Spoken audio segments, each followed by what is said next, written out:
Thank you very much, Sally, and thank you for having me. We in the NUJ are delighted we were asked to be here. You'll see from what I've said, should we create another ethical code, that I am going to sort of bring in a small note of skepticism. I suppose in a way it's a bit condescending of us, seeing we have a code ourselves, which I'll talk to you about. I'm bringing that in because, of course, one of the outcomes of this project is about a code and whether you should have one. And I will,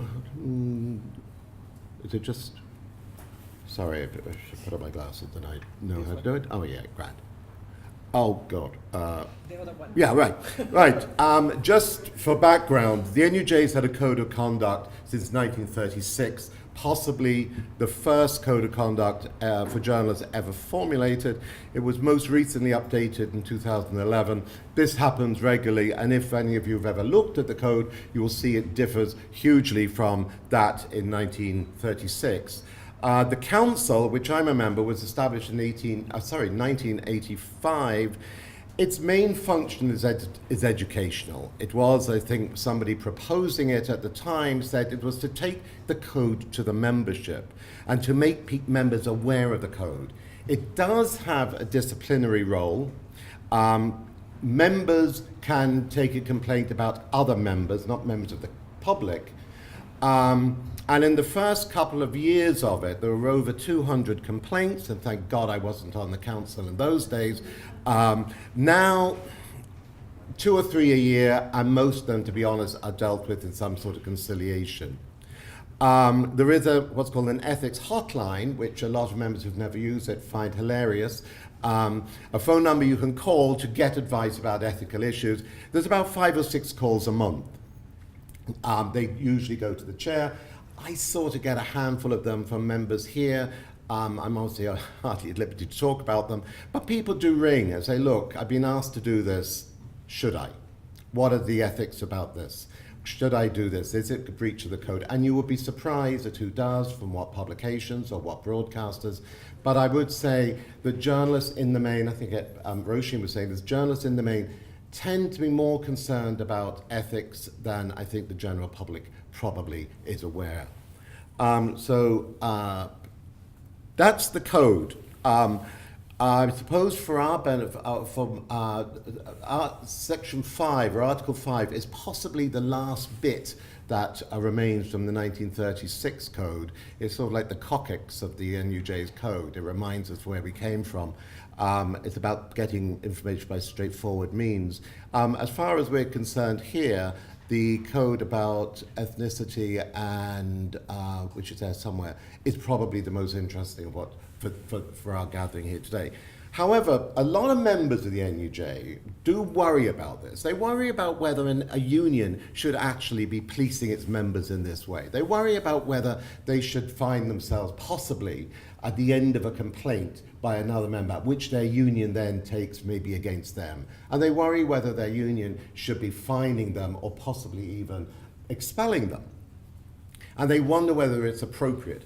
I think it's absolutely, utterly appropriate that a trade union for journalists deals with ethics, and that is one of the reasons. Because at the end of the day, a union can bring in that which I think is the most ethical thing, which is collective action to defend ethical standards. And it is an industrial relations process at the end of the day that journalists can use and have used to defend ethics. So although some of our members have a problem, especially those at the end of a complaint, I wonder whether their union, which they have paid dues to for many years, should be taking action against them.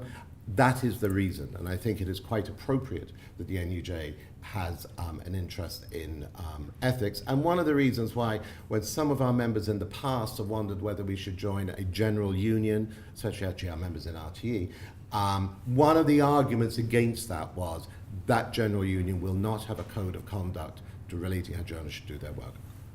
So there it is. Can I just say it's important to say that the code of conduct is about guidelines. It is not a set of regulations. Journalists have journalists would love regulations. That's why they jump on the defense of sources as nearly a regulation and say, this is it, we've got a rule that we have to abide by. And that's the reason they love it so much. Because to use, I suppose, the ethics of the language of existentialism, journalists in a way are condemned to freedom. There is no one there to tell a journalist how to do it. You have to go by your own ethical stance. And in a sense, when you start looking at journalism ethics and whatever, the people who take it probably most seriously are the American journalists. And the reason they do, I think, is because of the First Amendment, which actually says Congress should pass no laws that will in any way infringe on freedom of the press, which means that they know that there is nothing going to hinder their work through laws. We obviously have more here in terms of Official Secrets Act and in terms of libel, whatever.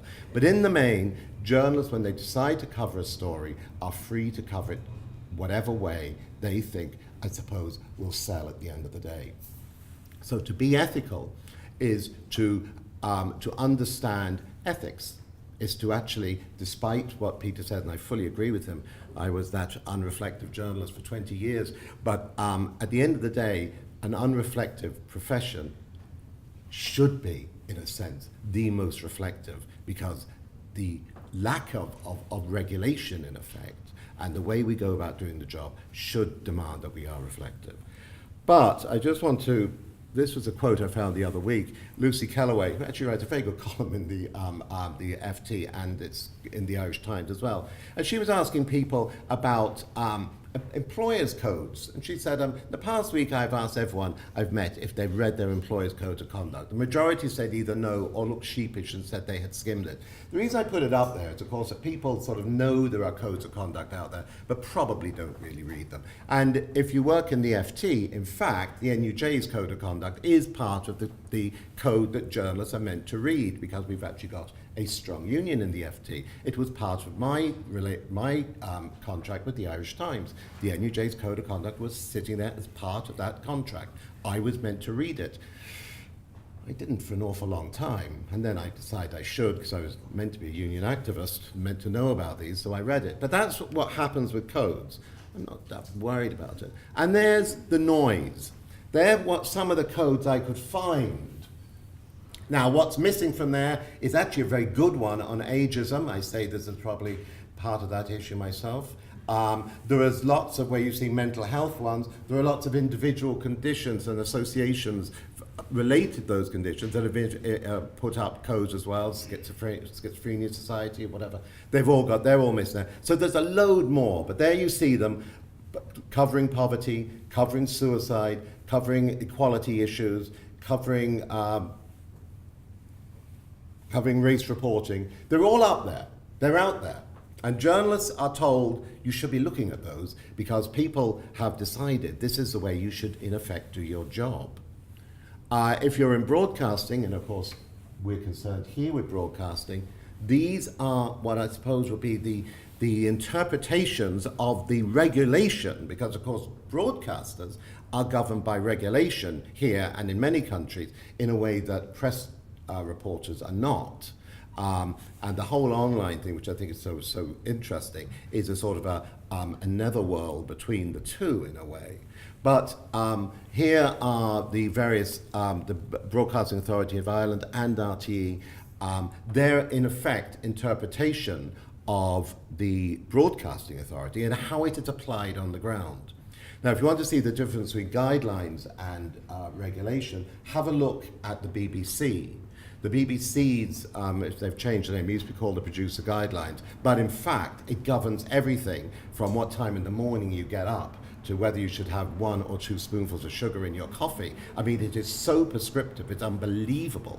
But of course, it's the BBC and it's governed by broadcasting legislation as is. So that's what you see. There's 2 different types of codes, and I think it's important that we understand the difference between them, and also the fact that when you all come to putting a code together, remember you are looking at a very crowded marketplace even. This is from the International Federation of Journalists. I think it's the last, but Aidan would be able to tell us this. I think it's the last one, and it's interesting. Can I just say about the IFJ? The IFJ is the International Federation of Journalists. It brings together all journalist unions from around the world. The importance of its code is that many unions in emerging democracies or transitional democracies will just simply take this code and say that's our code of conduct. So it's a really interesting and important code. But if you look at it, it says, within the general law of each country, the journalist shall recognize in professional matters the jurisdiction of colleagues only, to the exclusion of every kind of interference by government or others. Now, what that says is the journalists will only look and take guidance from other journalists. And I know, and I've been that journalist myself, where you say, who the hell are Pavi Point to tell me how to do my job, or whoever it might be.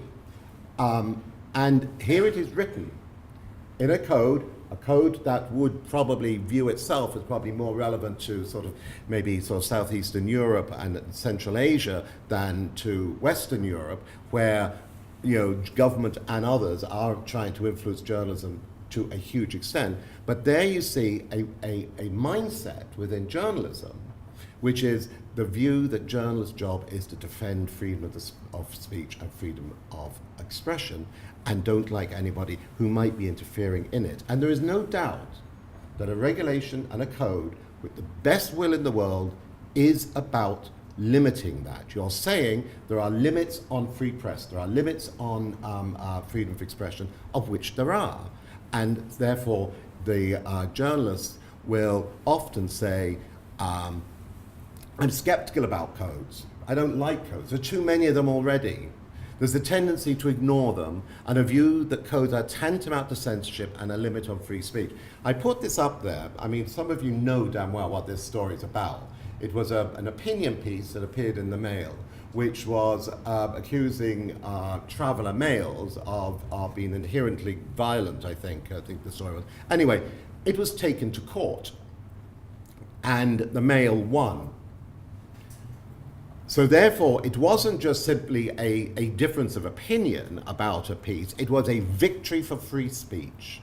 That's how it was viewed by the Daily Mail, and how a lot of journalists probably, although that one I have to admit, probably split journalism quite a bit, but that's how it's viewed. And I want you to understand that, because when you're putting together codes, you've got to understand why some journalists might be wary of what you're doing.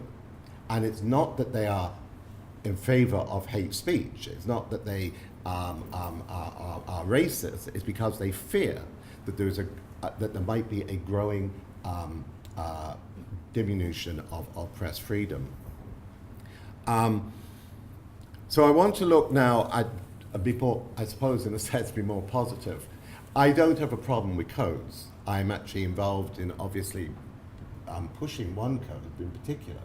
But I think when you're putting in new codes, you should think of a few things, and one of them is any new code should build on an existing code. And I think if you look back at the ones I showed you earlier on, you will see that most of them have been drawn up with the NUJ, so they're based on the NUJ's code. Or you could do similar talk to Peter and say, we want to do this, can you help us draw up a code? And I'm sure Peter's office would be delighted. But to build it up on an existing code, so that it doesn't look like in any way that it is in competition with existing codes, that you actually end up with a whole load of codes out there which are seemingly at loggerheads with each other. Research is needed to see if there is a need for another code. We've all accepted here that there is such a thing as hate speech in this country. You've got to show journalists that it exists in newspapers and magazines, online and in broadcasting, that hate speech exists. And you've got to do the research. Journalists are not only not massively reflective, they are evidence-based. They'll say, we want to combat hate speech. You say, I haven't seen any hate speech. Why are you putting on another code of conduct? Why are you having all this stuff if you can't show me that there is hate speech? So research is needed to show it exists. And if you're saying, which is, I think it's a legitimate thing, to say, no, with this preemptive, we're actually putting in place a code that will deal with the future, because as Ireland changes, we feel it might happen. Well, therefore, that's what you've got to do. You've got to explain why a new code is necessary. There's an education process. I think that just simply having codes of conduct delivered to newsrooms doesn't work. Any union activist will tell you about the codes of conduct from various groups coming into newsrooms, sitting there on one of the desks, collecting dust, and about a year later somebody decides to throw them into a litter bin, partly because a new code has come in. So they get rid of the old one, and then there's something else for some other thing. Address wider issues, which I think Roshi mentioned. Diversity in the newsroom. I think this is a huge, huge issue. Journalism is, at its best, should be reflective somehow of the society in which it operates. And we are clearly not, and clearly probably haven't, for probably 50, 60 years, when journalism tended to be a sort of a working class profession of people who went into what was really an apprenticeship type of scheme. So there is a wider issue of diversity and includes social media, bloggers, etc. Out there are some dreadful bloggers, admittedly, but there are some very good journalists who have blogs, and that's actually how they make a living even. They've got to be included increasingly in what we call journalism. We can't simply say that journalism consists of people who work in newsrooms. It doesn't. It's a lot of other people, and they have got to be brought into the conversation and debates about ethics in a way they haven't up to now. And I think they should be stopped, be called citizen journalists as well, by the way. I think all journalists are citizens, but that's another issue. And I think that's it. Okay, so thank you very much, and I hope to be of some help.